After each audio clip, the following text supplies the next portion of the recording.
Chapter 11 from Skylark. Maine is green and full of voices and people laughing and talking, the tide going in and going out, the moon rising above the water. Sarah loves it here. The last thing every night she walks by the water, and the first thing in the morning she is there too. Now I know how much she missed her old home. I miss my home. I miss Lottie and Nick and the land and the big sky. I miss Papa.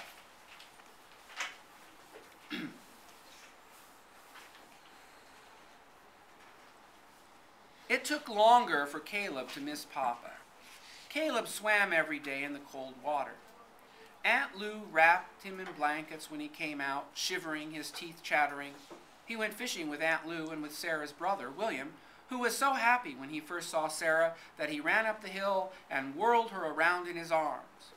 It made me think of Papa and Sarah turning around and around in the prairie wind at night. William's wife, Meg, hugged Sarah too. "It's been so long," she said. "Almost 2 years since we've seen you." 2 years. I looked at Sarah and wondered if she was thinking what I was thinking. Would it be 2 years before we saw Papa? "William looks like you, Sarah," said Caleb. "Plain and tall. I told you so," said Sarah. "Remember?" "Did you hear what I just heard?" said Aunt Harriet as we picnicked on a blanket in the grass by the sea. "Seal is going to have kittens." "The father is orange," called Caleb, making the aunts laugh. "Seal?" exclaimed William. "I remember that Seal was independent. Independent like Sarah." William put his arm around Sarah. The sun came out from a cloud, but it wasn't hot like home. It was cool and green and beautiful, but it didn't make me happy. I thought about Pop at home by himself, building a barn in the hot sun. "Where was your dune, Sarah?" asked Caleb. "Down there," said Sarah, pointing to an inlet. "I remember when Papa made us a dune," said Caleb softly. He looked up at Sarah. "A dune made of hay. Do you remember?" "Yes," said Sarah. "I remember, Caleb."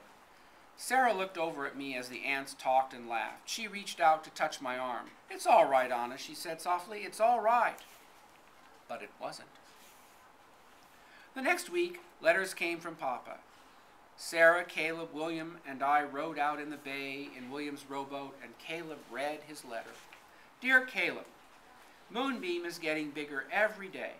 I have started building the barn. Still no rain, but yesterday Seal had 4 kittens. 4, said William. Sarah smiled. 3 are gray like Seal, Caleb read.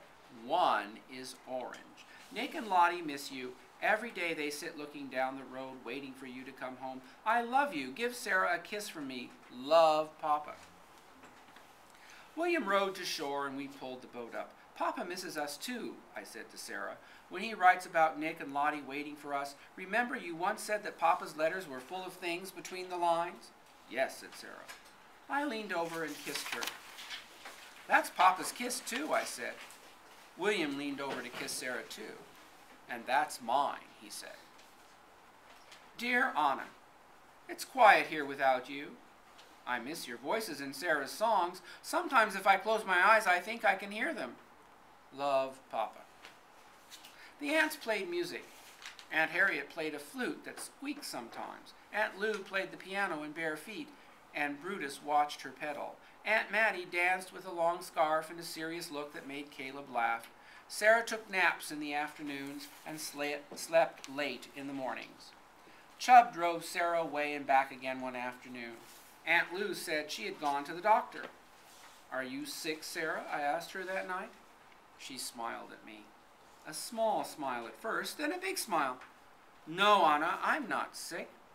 She was in bed, her long hair down. "Read me your Papa's letter again," she said. When I did, she smiled more. "Sarah?" We looked up. Caleb stood in the door. He was in his pajamas, his hair all messed from sleep. "Caleb, what's the matter?" asked Sarah. "A dream I had," he said softly. "A dream about Papa." "That's a good dream," said Sarah. She lifted the covers, and Caleb got in bed with her. "I dreamed that Papa looked and couldn't find us," said Caleb. "Oh, Caleb," said Sarah, putting her arm around him. "Your Papa knows where we are. He does." Caleb picked up the family picture that Sarah kept on her bedstand. "I used to dream about rain, remember?" he said. Sarah nodded. "Now I dream about Papa. There was silence in the room, and then Caleb looked at Sarah. "Is this our new home, Sarah?" he asked softly. Sarah didn't answer. She put her arms around him and looked at me over his head. She began to sing softly. "Hush, little baby, don't say a word. Papa's going to buy you a mockingbird. And if that mockingbird don't sing, Papa's going to buy you a diamond ring." I thought of Joshua, the photographer, who had told us about his grandfather leaving the prairie. "Did he come back?" Caleb had asked him. No, he never came back. And that night I dreamed Caleb's dream, Papa looking for us. He could hear Sarah's song and our voices, and he searched the fields and the house and the barn, but we weren't there.